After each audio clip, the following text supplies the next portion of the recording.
আসসালামু আলাইকুম এভরিওয়ান। কথায় আছে শেষ ভালো যার সব ভালো তার।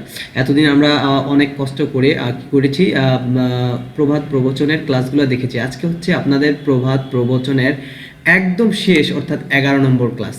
আজকের ক্লাসটা ভালো করে দেখবেন। আজকের ক্লাসের মাধ্যমে আমরা প্রবাদ প্রবচনগুলো শেষ করেছি। আমরা কিন্তু মোটামুটি যে প্রবাদ প্রবচনগুলো খুবই দরকারি ছিল, যেগুলো খুব পরীক্ষায় এসে থাকে, বিভিন্ন প্রতিযোগিতামূলক পরীক্ষা এসে থাকে, তা চাকুরির পরীক্ষা এসে থাকে, দৈনন্দিন জীবনে ব্যবহার করা হয়, স্পোকেনে ব্যবহার করা হয়, আইএলসে ব্যবহার করা হয়, এই ধরনের প্রবাদ প্রবচনগুলো কিন্তু আমরা কি করেছি, পড়ে ফেলেছি। এবার আমরা যেটা করব সেটা হচ্ছে 11 নম্বর ক্লাস করার মাধ্যমে আমরা কি করব, আমাদের প্রবাদ প্রবচনের পুরো পার্টটা শেষ করে দিব, রাইট? সো শুরু করা যাক। প্রথমেই হচ্ছে গুগু দেখেছো ফাঁদ দেখনি। গুগু দেখেছো ফাঁদ দেখনি, এটার ইংরেজি হলো you are after the honeycomb but have forgotten the bees. You are after the honeycomb but have forgotten the bees. You are after the honeycomb but have forgotten the bees. You are after the honeycomb but you have forgotten the bees. You have এবার এটা আমি একটু elaborate করি। You are after the honeycomb. Honeycomb মানে হচ্ছে কি, মৌচাক, তাই না? মৌচাক, মৌমাছি যেখানে থাকে ওটাকে বলা হয় মৌচাক, তাই না? এবার বাট হ্যাভ ফরগটেন, কিন্তু তুমি ভুলে গিয়েছো দ্য বিজ মানে হচ্ছে মৌমাছিকে। তার মানে গুগু দেখেছো ফাঁদ দেখনি, you are after the honeycomb but have forgotten the bees, right? এবার দ্বিতীয় যে প্রবাদ বাক্য সেটা হচ্ছে ঘরের শত্রু বিভীষণ।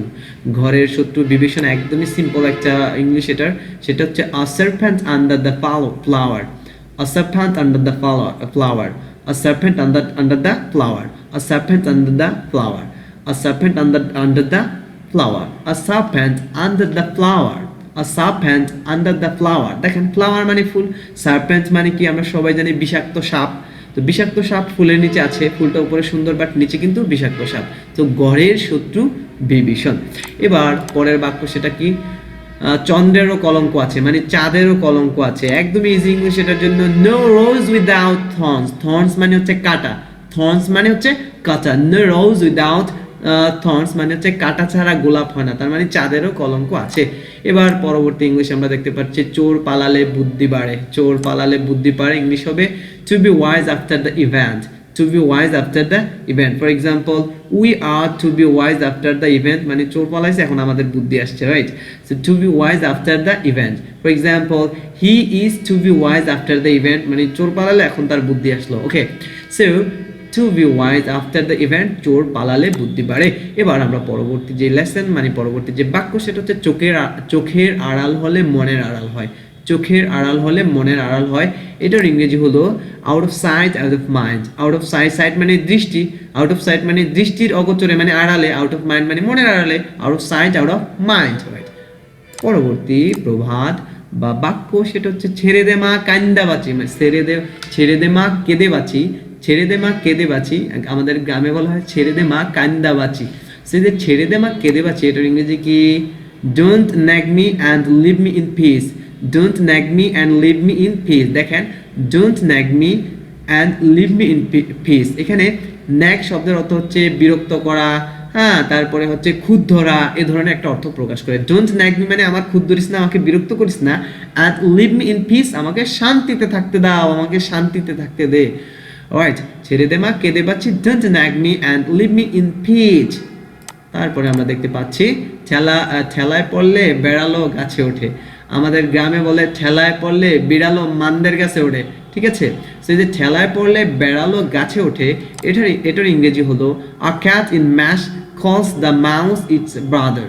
মানে সে যেটা করে, যখন আ ক্যাট একটা বিড়াল ইন আ ম্যাশ বলতে জালের যেই আপনার ফাঁদ আছে, ওই ফাঁদের ভিতরে, ম্যাশ মানে হচ্ছে জালের ফাঁদ।